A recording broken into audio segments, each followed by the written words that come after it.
Once again, welcome to Politics in Prose. I'm Abby Fenewald. I'm the events assistant here. This evening, I'm so pleased to welcome Dr. Michio Kaku to discuss his new book, Future of the Mind. Last week, it was a #1 bestseller, and now here you all are getting to hear about it. So I'm sure many of you are familiar with his previous books, which include Hyperspace, Beyond Einstein, Physics of the Impossible, and Physics of the Future. And so in his latest work, Dr. Kaku, who is, in case you missed it, anyone, is a co-founder of string theory, he has brought us an accessible way to learn about the latest research being done about the brain, which has long been one of the most complicated mysteries we know of. Through his expertise as a physicist, he's able to show us what technology could have in store for us in the future, and the enthusiasm he writes with really is infectious. The scope of the book is truly amazing. It takes us through mysteries of consciousness, of thought, of memories, and of dreams, while never leaving us lost in the jargon, which I personally appreciated a lot. So we are truly honored to have Dr. Kaku here with us tonight to share his new book. Please help me welcome him to Politics in Prose.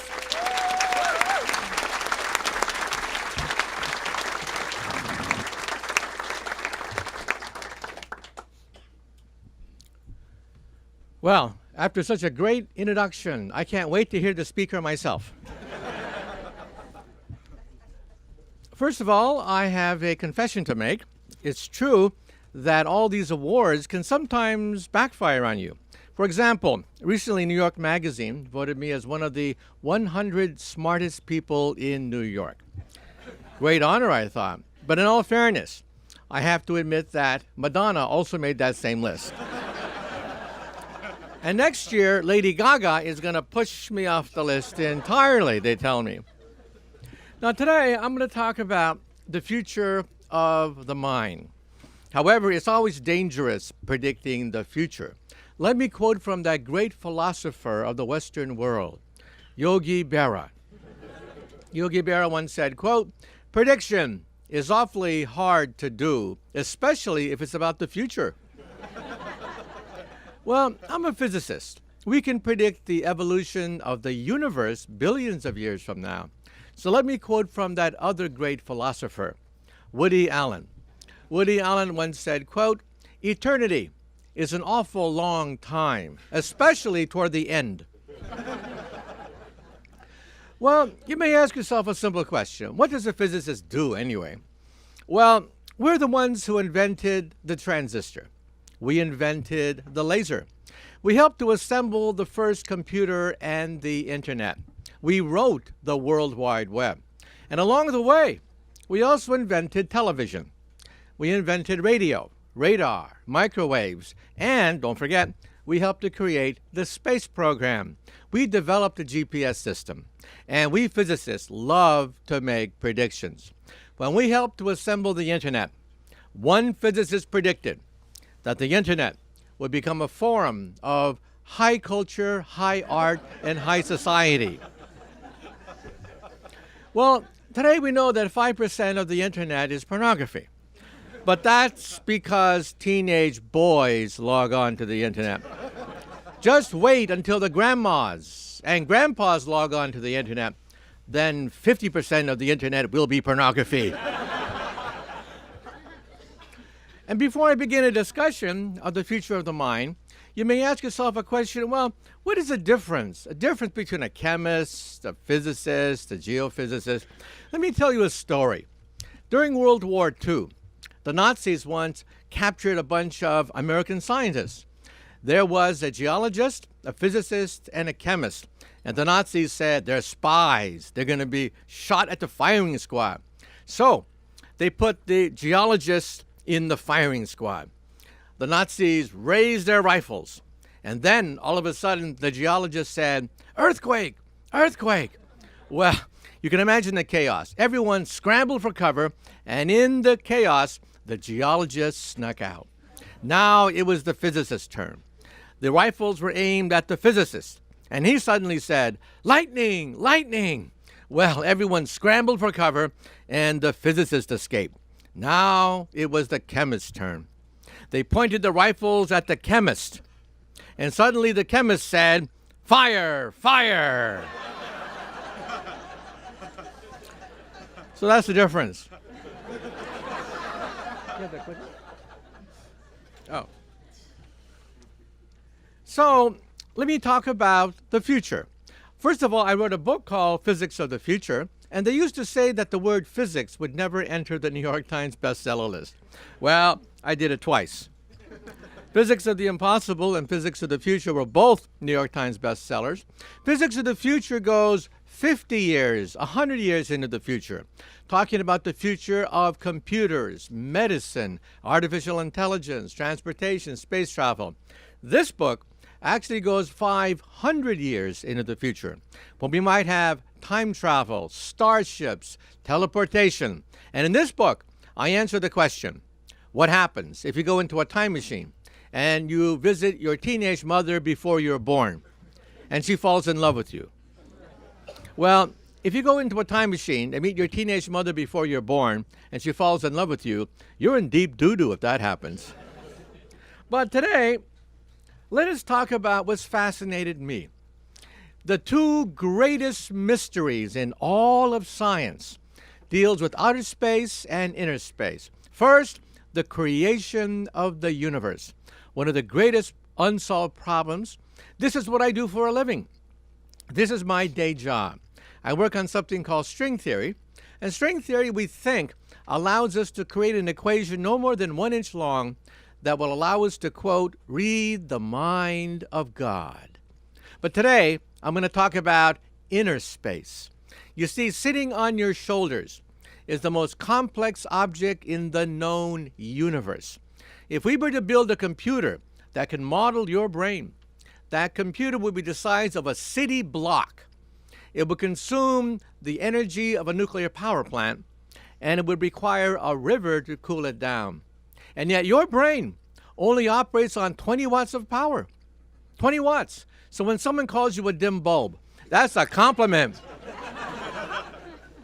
And your brain works on 1 hamburger. I mean, amazing what the brain can do. And now, the politicians have gotten wind of this. President Barack Obama, last January, stunned the world when he announced the Brain Project. The European Union and the United States are going to dump $1 billion to map the human brain. The short-term goal is to cure mental illness. The oldest affliction of humanity, the Bible mentions mental illness. But one day, if we have the genome on one disk with all our genes on it, and the connectome with all the connections of the brain on another disk, and you die, in some sense, you live forever. Your body, the genes of your body, the neural pathways of your personality, your dreams and hopes, all of them on a disk. And then the question is, if you die, is that really the end of you? Well, let me quote from Bill Clinton. It all depends on how you define you. So, when I was a child, I was fascinated by physics, but also the mind. I used to do experiments on telepathy. I used to try real hard to read people's minds, or telekinesis, to move objects with the mind. Well, after many frustrating years, I finally came to the conclusion that true telepaths may walk the surface of the earth, but I wasn't one of them. And Hollywood, of course, has given us a glimpse into the future. Telepathy, reading minds. Telekinesis, moving objects with the mind. Recording memories, downloading memories, photographing a dream. Believe it or not, we can do all of the above. You may not know this, but in the last 5 to 10 years, we've learned more about the brain than in all of human history combined. Telepathy, telekinesis, recording memories, uploading memories, photographing a dream. You will see that today, in today's slideshow, we can do all of the above. But the movies, Hollywood is always ahead of us. We have the movie The Matrix. And in The Matrix, perhaps reality itself is nothing but an illusion uploaded into our minds. Let me ask you a question. Late at night, just before you go to sleep, have you ever had that weird feeling that maybe reality is an illusion? Maybe you're the only one that's real. Everything else is nothing but a memory uploaded into your mind. And maybe it's all a test to see whether you're smart enough to figure out that you're the only one in the universe and everything else is an illusion. Ever had that feeling? Raise your hand if you ever had that feeling. Well, you're crazy. Give me a break. You guys think you're the only one in the universe? I'm the only one in the universe. I'm in bed right now. I'm just about to go to sleep. All of this is being uploaded into my mind to see whether I'm smart enough to figure out that me being here at Politics and Prose is just an illusion. And then here's the former governor of California having the memory of being married to Sharon Stone uploaded in his mind. This is the movie Total Recall.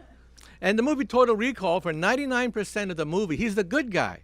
You identify with Arnold Schwarzenegger. He's the good guy in the movie. And then in the final scenes of the movie, you realize that the good guy memories were uploaded. He's really the bad guy. This is the only movie I know where he's the good guy and the bad guy simultaneously. And then Iron Man, the #1 action movie last year. You realize that we can actually create Iron Man outfits guided by the mind alone. This is amazing. People who are paralyzed, can't even scratch their nose. We can now give them an Iron Man suit and they will have an exoskeleton, the gift of life once again. And now we're also looking at the possibility of robots controlled by the mind. These are surrogates, avatars. The movie Avatar, the movie Surrogates with Bruce Willis, popularized the idea. This could be the future of the space program. Space is dangerous. Just watch that movie with Sandra Bullock. Space is dangerous. Why not send a robot to the moon, guided mentally by an astronaut on Earth sitting in his hot tub? This is possible. So, in other words, remote-controlled robots, controlled by someone a good distance away, is a possible future for the space program. And then telekinesis. Hollywood has all these tales of telekinetics, including Carrie. She had her revenge in her senior prom by destroying the entire high school. Revenge for all the slights she endured. What's the lesson here? The lesson here is never take a telekinetic to the senior prom. And then the latest Superman movie. I was shocked when I saw it. Every child knows that Superman's father died when Krypton blew up. Every kid knows that. But in this movie, they bring Superman's father back to life as Russell Crowe. So here's Russell Crowe, Superman's father, because he's really a hologram that is activated by a computer program that has all the memories, all the neural circuits, emotions of Superman's father. Is that possible? And the answer apparently is yes. And now the President of the United States has said that a national priority will be to have not just the genome, but the connectome, Brain 2.0. So if Brain 1.0 dies, i.e. us, Brain 2.0 survives. And then in Star Trek, you ask the question, what happens if the mind can be separate from the body? You know, hundreds of years ago, Descartes and the philosophers said that the mind and soul are different from the body. That's called dualism. But in the last 50 years, we began to think that maybe the mind is nothing but software running on the wetware of the brain. So mind and body are nothing but software and wetware. But now, if we have President Barack Obama's dream come true, then it means perhaps we can separate the two. Perhaps the mind can live on forever. We'll talk about that. Now, that's Hollywood. Now let's talk about what's happening in the laboratories. What's happening is that we physicists have created a new generation of instruments that can peer right into the blood flows of the living brain. We can see thoughts thoughts ricocheting like a ping pong ball right across the brain, and we can reanalyze all these old wives' tales and theories like Freudian psychology from a new light, and that is computers using instruments from physics. On the left is your brain when it tells the truth. Nothing much happens to the blood flow of the brain when you tell the truth. But when you tell a lie, when you tell a lie, first, you have to know the truth. Then you have to create the lie. Then you have to calculate the consistency of the lie with all the lies you've been telling all these years. That's a lot of brain power. Your brain lights up like a Christmas tree. So on the right is your brain when it tells a lie. And if you look at the brain, there are three basic parts of the brain. The brain is quite complicated, but there are three basic parts. And evolution gives us a guide. On the right, lower right, is the reptilian brain, the old brain. When a baby is born, a baby's brain is basically the reptilian brain. The brain goes from the back, it grows in the forward direction, mimicking evolution. So when a baby is maybe 10 years old or so, then the center part of the brain matures. That is the monkey brain, the emotional brain, the brain of social relations, etiquette, manners, the center part of the brain, the monkey brain. And then when the kid grows up, then the front part of the brain finally develops, and that's the thinking brain. So the brain basically evolves in three basic stages. Now, we can analyze old wives' tales to see whether they're true. Every parent here knows in their heart of hearts that teenagers suffer from brain damage. How else do you explain their behavior? Well, looking at brain scans, it's true. The prefrontal cortex is the last part of the brain to develop, and it is not fully developed in teenagers. Another old wives' tale is that when a man talks to a pretty girl, he starts to act stupid. It's true. You can actually see that blood drains from the prefrontal cortex when a man talks to a pretty girl, and he becomes mentally retarded. It's true. He starts to babble, okay? You can look at the blood flow, and you can numerically calculate how low his IQ is getting as he talks to a pretty girl. If you don't believe me, talk to Bill Clinton. Now, let's cut the brain in half this way. Now, touching the brain is not painful at all. The brain has no pain sensors. You can touch the brain, and the brain feels nothing because there's no pain sensors there. So the brain has a left and a right hemisphere. The left is more analytical. The right is more holistic. And for epileptics, we have to cut the link in order to stop convulsions, which can be fatal. Now, when you cut the connection between the left and the right brain, something bizarre, something mysterious begins to happen. Two separate personalities slowly develop in the same brain. This is amazing. In one situation, the left brain was an atheist, and the right brain was a believer in the same brain. And when you try to move your arms, they fight. They fight for control because each is governed by a different part of the brain. In one instance, when a man's wife came home, with one arm he embraced her, and the other arm he socked her in the jaw. It's a true story. It's amazing. You can imagine that one day we'll find an epileptic whose left brain is Republican and right brain is Democrat. And when he goes to the polling booth and has to pull down the switch, you can imagine both of them are going to fight to see who controls the polling booth.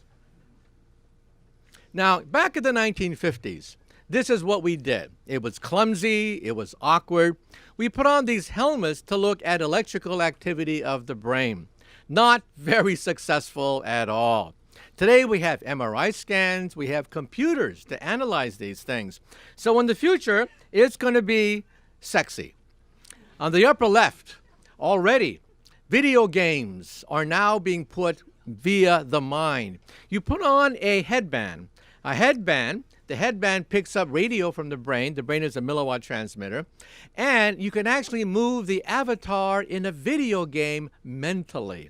Mentally, you can now navigate the different levels of complexity of a video game. And in the right, In the right, in Japan, this is the rage of partygoers.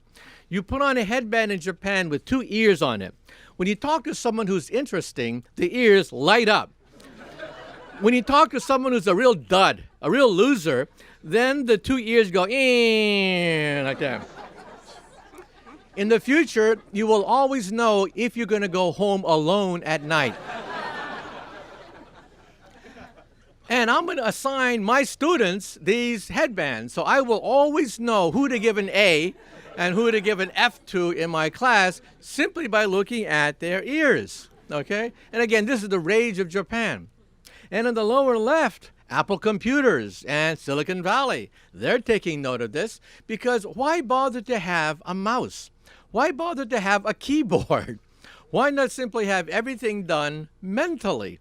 You walk into a room, you have a headband, you just mentally control the lights, control the TV, surf the web, type by thinking about it. And one day our children will ask us, how could you live in a world where you had to touch the screen, touch the keyboard, touch the steering wheel? How could you live like that? Our kids will ask. And Madison Avenue has gotten wind of this. Madison Avenue says, well, at some point in the future, not today, but in the future, we're going to market this thing, and it's going to be sexy. The fashion industry will be at the forefront of this technology. And this is my colleague, Stephen Hawking. Great cosmologist. He is totally paralyzed. He cannot even move his fingers anymore.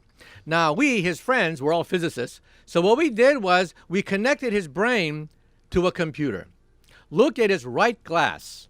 The next time you see him on television, look at his right frame. There's a chip in his right frame. That chip picks up signals from his brain, converts it to signals which goes to a laptop, and he can now communicate with the world through a computer.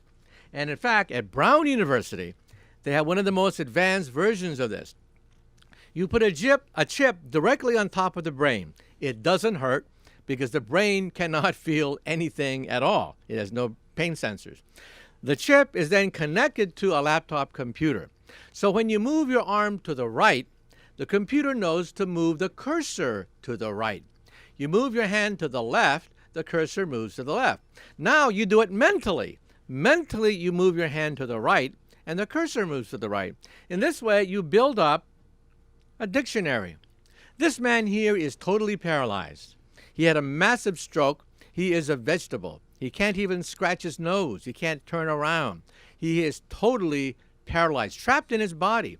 So at Brown, they put a chip in his brain, shown here, connected him to a laptop computer.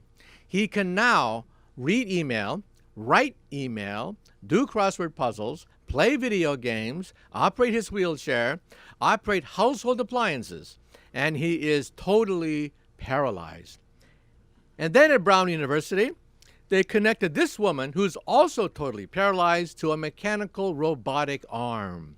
For the first time in decades, she could reach for a Coke bottle, and she could actually feed herself, because of course everything has to be done for her. And think of all the thousands of people who get sports injuries, injuries on the football field, or they have a stroke, or they have a car accident. And the military is interested because there are thousands of wounded warriors from Iraq and Afghanistan. They have injured spinal cords, loss of arms and legs. So the military at Johns Hopkins University has now created the most advanced mechanical arm. This arm is so advanced, you can pick up an eggshell, you can shake hands without crushing the person, you can high five, you can fist bump, and it is run entirely by the mind controlling a mechanical arm. And after a while, you don't even think about it. You just mentally control the arm. And then, not only will we have mechanical arms controlled mentally, mechanical exoskeletons. At Duke University, the scientists there have made it a challenge for the next soccer games in Brazil. The man who opens the soccer cup games will be totally paralyzed wearing an exoskeleton. totally paralyzed, cannot move even a finger, and yet he will light the torch or whatever, initiating the Brazilian soccer games. That's how fast this technology is moving. And then in Japan, we have Asimo the robot, one of the world's most advanced robots, guided by a human mentally guiding the robot. Now, robots, however, as you probably know, have been rather disappointing. This is the most advanced robot in the world. Asimo can run by himself. He can walk upstairs. He can dance. He dances much better than me. I've been on a number of science specials with Asimo. So for BBC television, I put a TV camera in the face of the inventor of Asimo. And so I asked the inventor of the world's most advanced robot, how smart is your creation? And he said on camera that Asimo, the world's most advanced robot, has the intelligence of a cockroach, a retarded cockroach, a lobotomized, stupid, retarded cockroach. We have a long ways to go. So why don't we hook them up to a human? We already have people. So this is a remote-controlled robot. These are called surrogates, and you will find them in the classroom. These surrogates are designed to be in the classroom, so the teacher sees your face in the robot, the surrogate. Meanwhile, you are at home, sick, watching the teacher in a laptop computer. Now, remember when we were young, we used to play hooky, right? I mean, come on, fess up, right? When we were young, we used to play hooky, right? Well, isn't the future wonderful? You'll never be able to play hooky again. The teacher will know exactly where you are any particular day because you're surrogate. Your surrogate with your picture will be right there in your seat. And then the eye is directly connected to the brain, so why not input information via your contact lens? This is the future of the internet. We already have prototypes of this, internet contact lenses. You blink and you are online. And who are the first people to buy internet contact lenses? College students taking final examinations. They will blink and they will be online. And who's the second person to buy internet contact lenses? Well, politicians like Vice President Joe Biden, so he's always on message and never says anything goofy anymore because the script is right there in his contact lenses. And these contact lenses will also recognize people's faces. So the next time you're on a date at Match.com and the guy says that he's divorced, he's a millionaire, and so on and so forth, well, you'll see a biography right next to his name that he's basically homeless. And if they speak Chinese to you, your contact lens will translate Chinese into English. This is what we physicists and engineers are creating, contact lenses that recognize people's faces and translate Chinese or whatever into English. Now, think about it. Let's say you're at a cocktail party, and you know there's some very important people at that cocktail party, but you don't know who they are. In the future, you will always know exactly who to suck up to at any cocktail party. You'll see their biography right there in your contact lens. So these are surrogates, that is, mentally guided robots. They will eventually, we think, colonize the solar system and handle dangerous jobs like firemen, policemen jobs. This is coming. So this is called artificial prosthetics, computerized prosthetics, when we digitalize different parts of the body. And then, in the movie The Matrix, you learn karate by pushing a button. Is that possible? Uploading memories was done last year for the first time in world history. We recorded a memory, and we reinserted and uploaded that same memory, and it works. Here's how we did it. On the upper left, on that red dot, you see the hippocampus. That's where memories are formed. If you damage your hippocampus, you cannot remember anything. You forget as soon as someone talks to you. You basically relive that same conversation over and over and over again. There's a movie about that, 50 First Dates with Drew Barrymore. It's based on a true story. Also, Groundhog Day with Bill Murray. These are true instances of people who have damage to the hippocampus. So, at Wake Forest University in North Carolina, they took a mouse, trained the mouse to sip from a bottle of water. Then they recorded the message that is whizzing through the hippocampus. Then the mouse later forgot the task.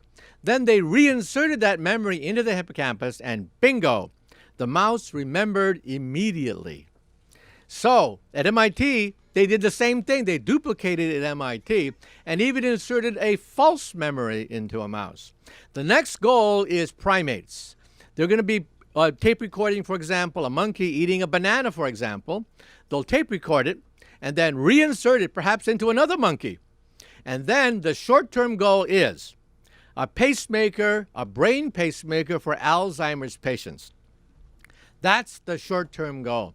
Think of the millions of people who will have Alzheimer's, wandering the streets, not knowing where they live, not knowing who they are. We're going to have on the upper right a brain pacemaker. You push a button, and it uploads the memory into your hippocampus. And then beyond that, who knows? Maybe you can upload the vacation that you never had. Or Arnold Schwarzenegger will upload the marriage that he never had. Okay? The implications are incredible. College students will be able to take all the courses they flunked when they were in college. Workers will be able to upgrade their skill sets as automation gradually takes over many jobs. And if that's not amazing, we can actually photograph a thought. This was once considered impossible, and now we do it at Berkeley, where I got my PhD years and years ago. What we do is we put the brain in an MRI scan, and we analyze blood flow. We calculate 30,000 dots, and then we analyze these dots with a computer to create a picture. Now, this is an MRI machine on the left. They are huge, gigantic. You cannot put one in your living room because it would collapse the floor. But on the right is the world's smallest MRI machine. It is the size of a briefcase. And how small can you make an MRI machine? Believe it or not, according to the laws of physics, the smallest MRI machine is this big. You will have in your cell phone the power to see inside your body. You will have more power in your cell phone than in a modern university hospital. So what do we do with it? We take the brain, analyze blood flow, create 30,000 dots, which is not very much. A picture has maybe 1 million pixels. So we take these 30,000 dots, put it into a computer, and bingo, a picture emerges. These are some of the first pictures ever taken of a thought. On the upper left is when you look at a picture of Steve Martin. Next to it is a computer recreation of the thinking process of the mind deciphered by computers. And you can see that it's not perfect. Well, hey, it's only 30,000 pixels. A typical picture would have hundreds of thousands to millions of pixels. And you can clearly make out animals, people's faces, airplanes, and then when you go to sleep in the MRI machine, which is rather difficult, but if you go to sleep in the MRI machine, it prints out a picture of your dream. And in Germany, they did the first experiments on lucid dreaming. Another old wives' tale. Lucid dreaming is when you are awake when you dream. You know you are dreaming as you dream. You can actually change the direction of your dream. How many people in this room have had an episode of lucid dreaming where you were dreaming and you knew you were dreaming? Raise your hand. Well, that's an old wives' tale, right? We proved it. At Max Planck Institute in Leipzig, Germany, they took a lucid dreamer, put in him an MRI scan as he dreamed, and sure enough, he could control the direction of his dream. He was awake while he was dreaming. One day, you'll wake up in the morning, push the videotape button, and you'll see the dream you had last night. And of course, if you have a second wife, hopefully the first wife's name will not pop up in that videotape. Could cause problems. And why is President Barack Obama making such a big deal about this? because the short-term goal is to cure mental illness. About 15% of humanity at some point or other has some kind of mental breakdown, the most severe being schizophrenia. It turns out that many household names, movie stars, actors, actresses, composers, great artists, all of them suffer from bouts of mental illness. On the upper left is Margot Kidder, who played Lois Lane in the Superman movies. You probably read that a few years ago she was found homeless, stark naked, hiding behind some trash cans, cringing behind some trash cans. She suffered from bipolar disorder. Catherine Zeta-Jones. The list goes on and on and on. Now, we put these people in a brain scan, and we actually can see how the brain malfunctions. If you put a schizophrenic who hears voices in a brain scan, the left part of the brain, the left temporal lobe, lights up. That's what happens when you talk to yourself. When you talk to yourself, the left part of the brain lights up. But the front part of the brain, the thinking brain, is aware of that fact. In these people, the left part of the brain generates voices, but the front part of the brain is unaware of it. They are not aware of the fact that they are talking to themselves. So if one day you all of a sudden have a voice in your mind without your permission, you call that madness, right? Well, that's what madness is. When the front part of the brain does not talk to the left part of the brain, that is called madness. And one day we will perhaps cure some of these and even understand history. History, even the Bible mentions mental illness. Joan of Arc is one of the great legendary figures from our history books. A teenager who changes European history. An amazing story. She thought that she talked to God. Well, psychologists have since then said that maybe she suffered from hyper-religiosity. If you go to a hospital where we have stroke victims, epileptics, people with epileptic lesions right about here, about 10-20% of them have hyper-religiosity. They see demons and ghosts everywhere. If it rains, it's because a ghost or a spirit was punishing you. We think that perhaps she suffered from this, and we can actually artificially duplicate it with radio. We physicists have created a helmet, the God helmet. You put on the God helmet, it shoots radio into that part of the brain, and you have rapture, religious rapture. You think you're in the presence of great spirits. You become hyper religious, putting on the God helmet. So, to test the God helmet, we put two people inside. One was an atheist, and the other one was a nun. The atheist we chose was Richard Dawkins. Yes, we put Richard Dawkins in the God helmet, zapped his brain. He had rapture all of a sudden, communicating with the great gods. And we put a nun to see whether we can change their religious point of view. Well, afterwards, Richard Dawkins said, he's still an atheist. But the nun said, God created us with a radio connecting us to heaven. God meant it to be that way. You know, you can't win. You can't change people's point of view. But for me, perhaps the most fascinating thing about the brain is super geniuses. We walk the surface of the earth with geniuses that are off scale, artistically, musically, and mathematically. This man here can take a helicopter ride over Hong Kong, London, or Manhattan, one helicopter ride, and draw the entire landscape of Hong Kong, London, and Manhattan from memory. You know, some of us have a hard time drawing a stick figure, right? This guy can draw the entire Manhattan skyline. If you want to see it, go to Kennedy Airport, Terminal 1, American Airlines. Look up, and you'll see a mural. It's about 50 feet long. The entire Manhattan skyline with all the lights and skyscrapers and bridges from memory. And it turns out that there's a case of a young boy. A bullet went right through his left temporal lobe. Also, a man who dove into a swimming pool bashed the left part of his brain on the bottom of a swimming pool. Both of them later emerged as super mathematical geniuses. They could perform mathematical operations that even a supercomputer would have a hard time duplicating. Now, tonight, after today's lecture, do not pick up a hammer. Do not bash yourself with the left temporal lobe, hoping to become a super mathematical genius. But, we brain scan these people. We have brain scans of these people. Kim Peek, who actually died a few years ago, was the basis for the movie Rain Man with Tom Cruise. Kim Peek memorized 15,000 books.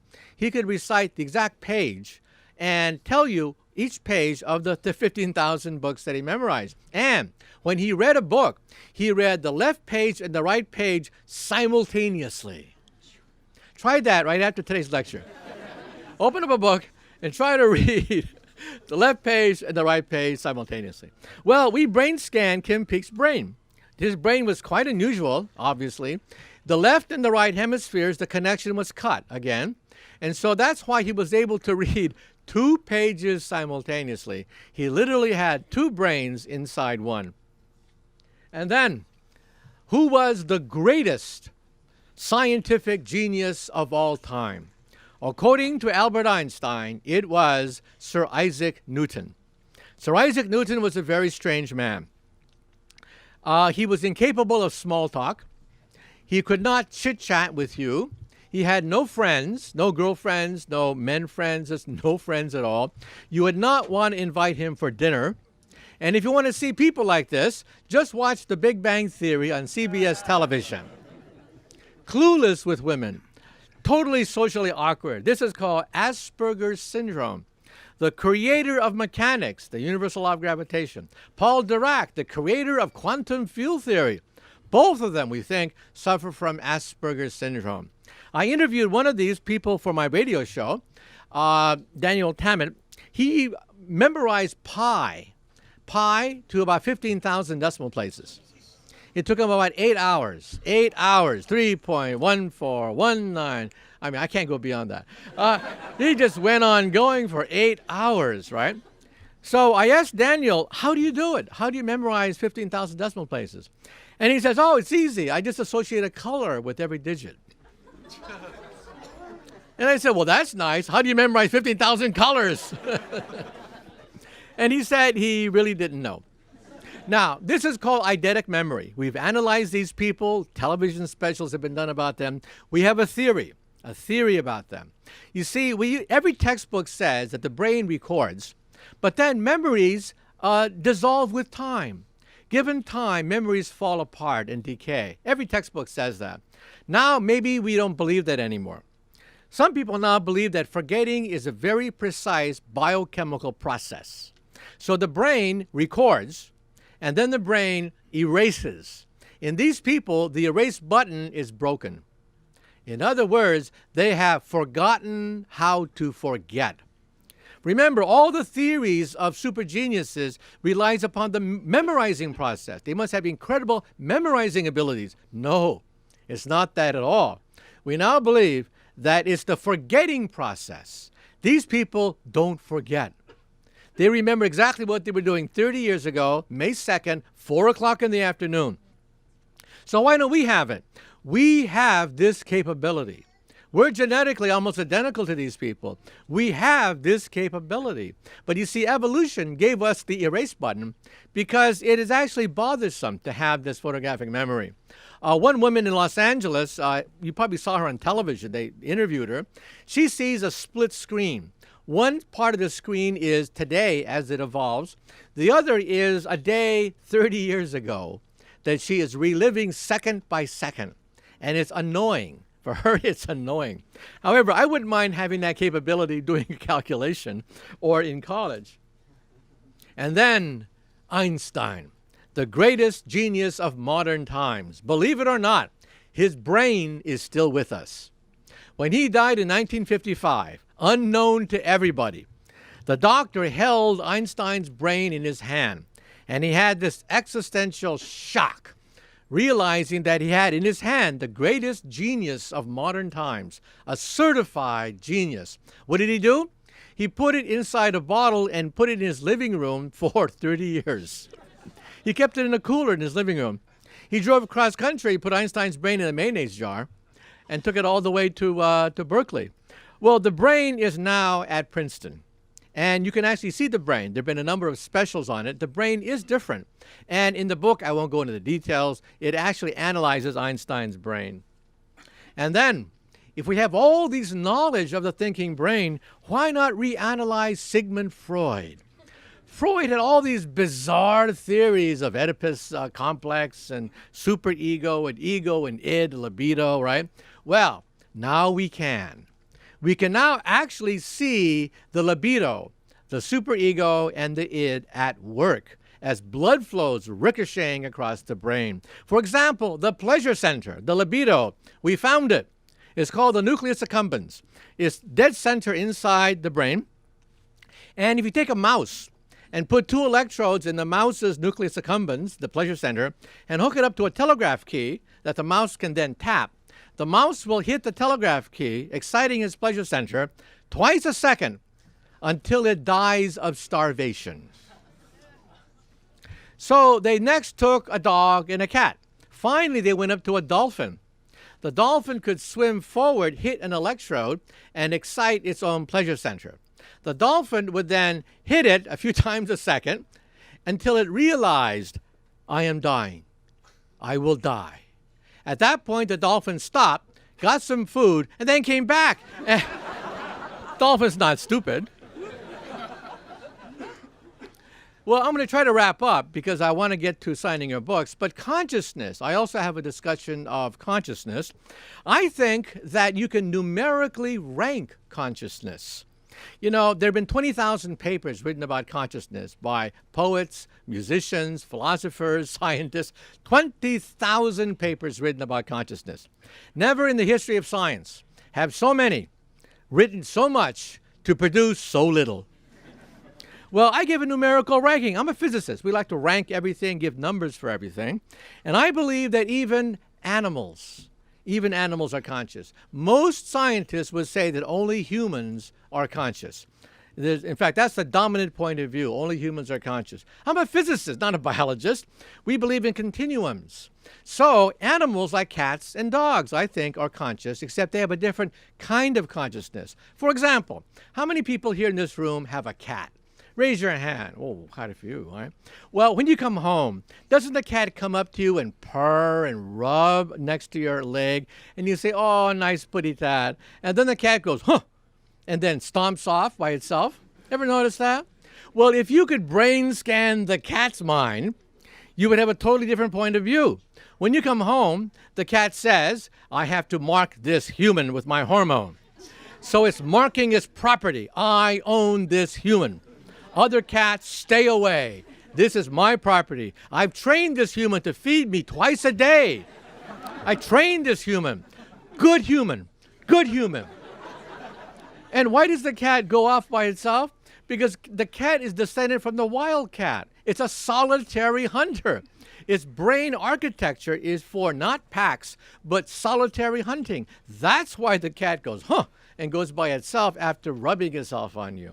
Now, how many people here have a dog? Whoa, even more. Well, the dog is descended from Canis lupus, the gray wolf. Its brain would be full of smells and scents rather than sight like our brain. And why does it slobber all over you when you come home? Because the dog thinks that you are a dog. You are top dog. You are the alpha dog.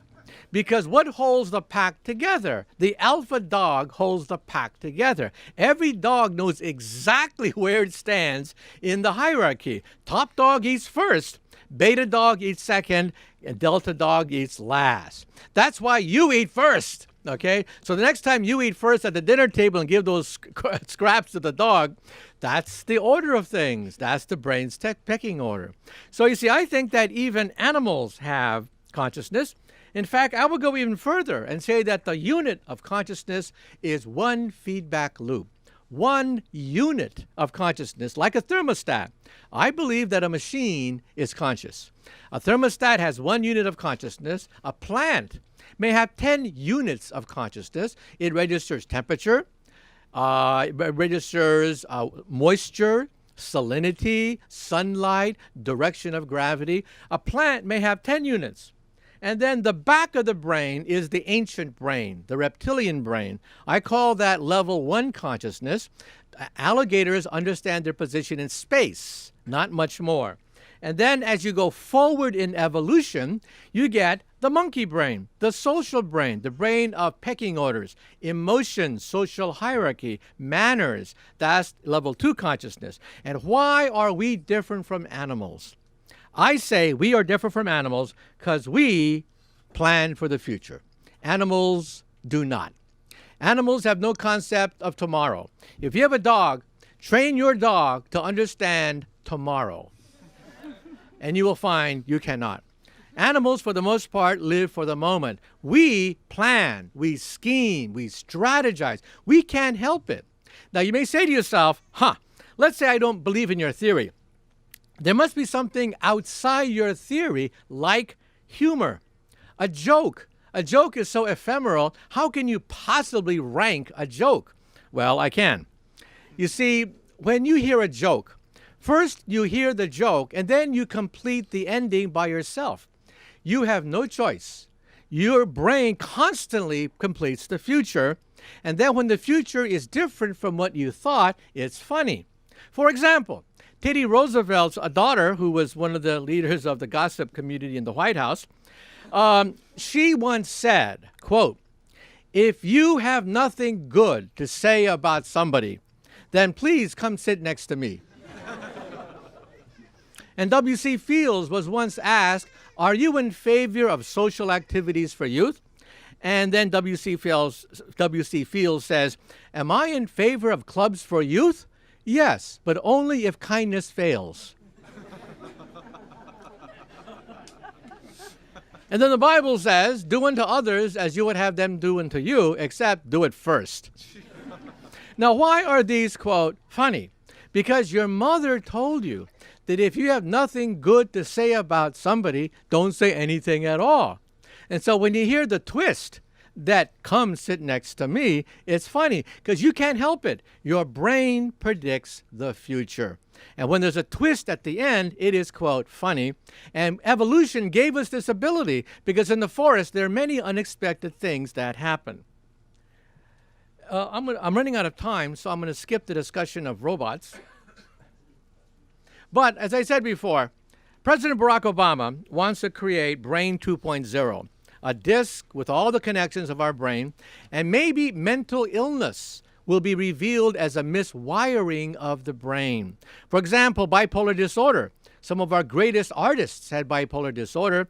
We think that the left brain and the right brain are slightly different. One is pessimistic, one is optimistic, and the two check each other because the two halves are connected. But in these people, the connection is faulty. You swing between pessimism and optimism. We think that's bipolar disorder. And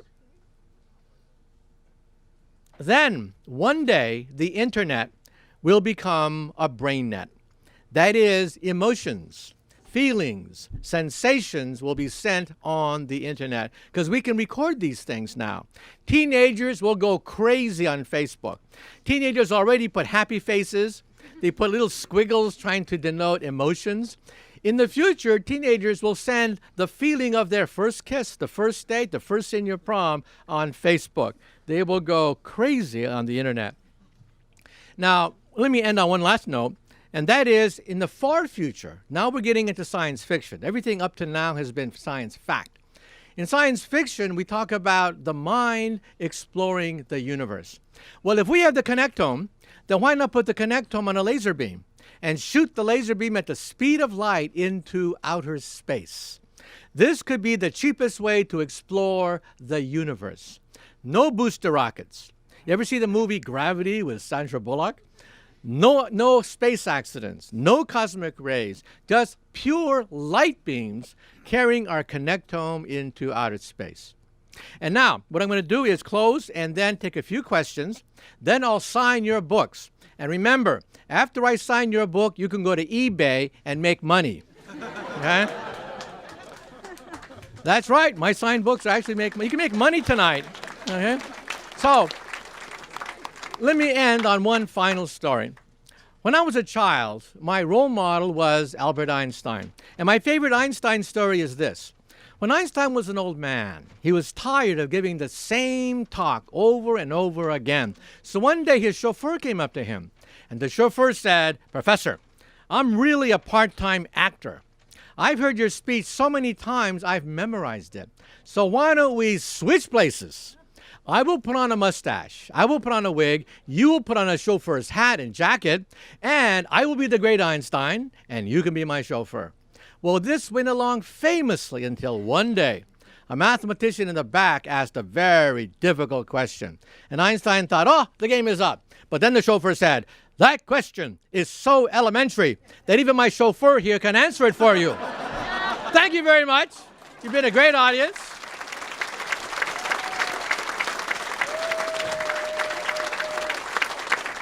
And we'll take a few questions. We have a microphone right here. And after that, you can make some money, okay? So we have two microphones, right? Okay. Yeah. Hi. Yeah, I actually had a question, kind of relating to 2 points that you brought up. You were talking about actually implanting microchips into the brain, and then being able to record personalities and whatnot. And you were also talking about the neurological problems that so many of these savants had. And I was wondering if you had an opinion about future advancements toward technology.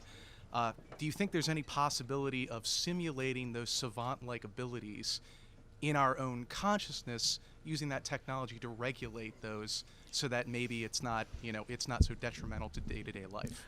Okay, the question is it possible using this technology to maybe switch on or off savant capabilities? Well, we are finding more and more about how the brain is being wired. For example, out-of-body experiences. We can actually create out-of-body experiences like in a light switch.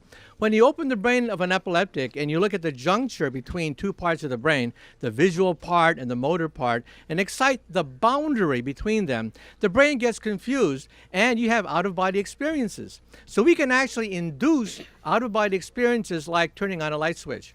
And then near-death experiences. We can actually duplicate near-death experiences. What happens is pilots who are in an ultracentrifuge, they're exposed to many G-forces, blood drains from the brain, and blood drains from the outside of their vision, so their peripheral vision contracts, creating a tunnel with the light at the end of the tunnel. So we can actually create out-of-body experiences, and you don't have to write a New York Times bestseller and have a TV series devoted to your out-of-body experience and near-death experience. We can duplicate that in the laboratory. Now, for savant behavior, that requires something different. We think that's because their erase mechanism is broken. That is biochemical. And that is probably at some level genetic. We don't yet know. In fact, in the book, I give you the latest data about how we think the erase mechanism is broken. We can't do that artificially yet. We can do a lot of things, but we're just at the boundary now of beginning to understand savant behavior. We're not there yet. Okay, next. Hi. First of all, I want to give you a standing ovation. You're awesome. Oh, well, thank you. This might be wishful thinking, but I had a border collie years ago who could, in advance, the other dog wasn't quite as smart, and he wanted to play with him, so in advance he would bring a toy within so many feet of the other dog, and he's setting up play like a minute in advance.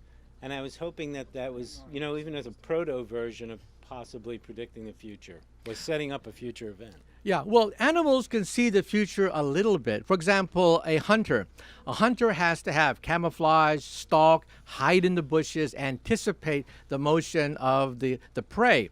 But most of that is still instinctual, and it's only seeing the future maybe like a half an hour into the future. We can see and plan decades, centuries into the future. Even after we're dead, we can still plan for the future after we're gone. Animals cannot plan beyond tomorrow. Now, they do plan, but for example, when they hibernate, it's mainly instinctive. It gets cold, Their sensors say that it's time to hibernate, time to eat a lot, and then go to sleep.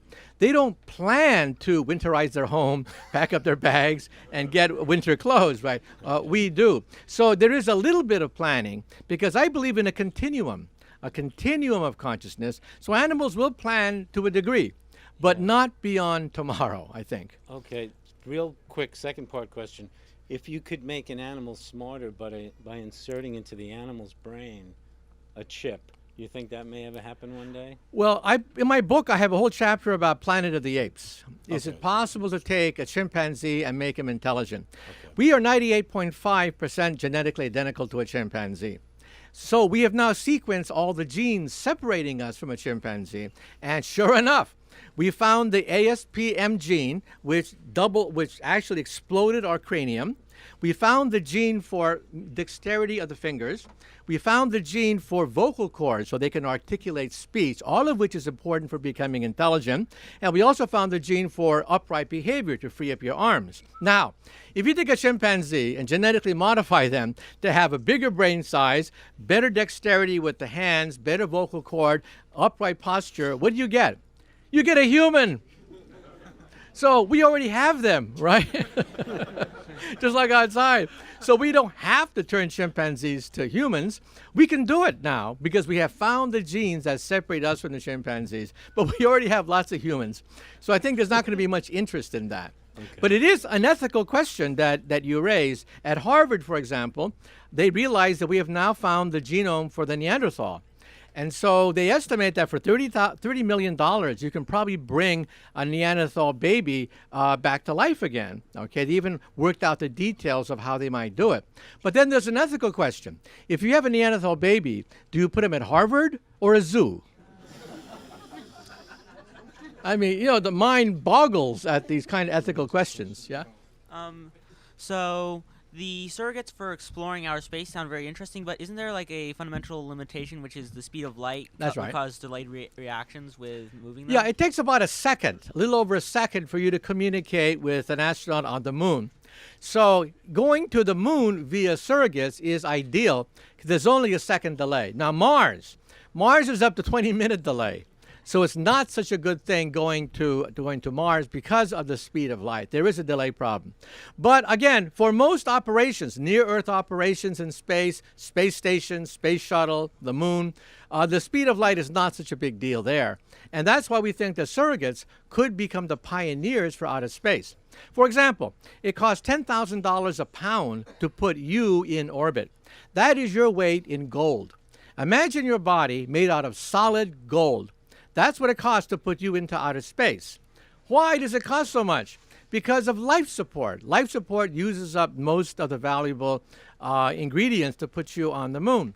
To put you on the moon costs about $100,000 a pound. To put you on Mars is about $1 million a pound. That is your weight in diamonds. Okay? So now you begin to realize that, hey, maybe we don't need life support. Maybe robots don't complain. They don't sue you. They're not unionized, and they don't have to come back. So that's a tremendous bonus. Yeah. Next. Time for a couple more questions. So, is there anyone on this side? We can go back to this side. Okay. Yeah. Yeah. Just. Okay. Yeah. So I'm a fourth grader and I'm studying memory, but in my class, but wouldn't if you had like you could think and it would compute something, wouldn't there be so many levels of thoughts that it might compute the wrong thing? I mean, I'm having trouble with the voice thing where you say hi and it computes this. So how would we do? Well, you're absolutely right. People who have trained their brain to operate an arm, it's like riding a bicycle. You have to learn a whole new vocabulary. You have to think a certain thing like, moving an arm that you don't have, and all of a sudden the mechanical arm starts to move. So, however, monkeys that have been hooked up, they eventually treat the arm as if it was their own. If you see videotapes, you see monkeys just grabbing a banana, eating a banana with their mechanical arm, not even thinking about it. It's just part of their body. And of course, at the beginning, it is painful. It takes several hours. It takes several hours to master these things. So you're right. One thought may have the wrong consequence. But after a while, it becomes second nature, like riding a bicycle. You don't even think about it. You just think, and all of a sudden the mechanical arm and leg does what you want it to do. But it's only at the beginning is it very clumsy, okay? Like you think, Yeah. I wish he was dead, and all of a sudden your arm's like, Yeah. Yeah, like Iron Man, right? Okay. Oh, last question. Then I'll sign your book. Okay, last question. Are you familiar with the Mars One project at all? Well, why don't you tell people? Okay, so the Mars One project is essentially a privatized mission for humans to get onto space in 2022 or 2024, I believe. And they're never going to come back. The thing is, they're going to stay there forever, and there's no chance of them coming back, basically. And they're planning on televising this, sort of like the world's biggest reality show on who's gonna get to go to this on this thing. So my question to you is, it's sort of offbeat, but what do you think about that? Obviously, a surrogate would probably be the better choice there, but I just can't believe that they're. First observation: you're not going to get me on one of those things. No, no. A one-way ticket to Mars. Yeah. I can't believe that people are like tens of thousands of people have applied to become a part of this thing. Well, they want to go down in the history books I permanently. guess so. I can't. But a surrogate would, as mentioned here, have a bit of a problem. It takes up to 20 minutes for radio to go from the Earth to Mars and then back again, 40 minutes. Yeah. And that's an awful long time for a command for a robot. The Mars rover has this problem. The Mars rover is guided by people with a joystick. And yeah, there's a 20-minute delay going forward and backward. So you got to be very careful so you don't make a left turn and 20 minutes later it goes in a ditch. So you have to be careful when you do this. But yeah, personally, I think that surrogates is the cheapest, most economical way to explore the solar system. Mm-hmm. And personally, I think that even though people sign up for a one-way ticket to Mars, what happens if they change their mind? You know, the thing I wonder about is the psychological implications of a few people spending a lifetime together on a desolate planet. We have not even a lifetime. Your oxygen runs out. Yeah. See that movie with Sandra Bullock. Okay, well, I think we have to close. I'll sign your books now. Okay.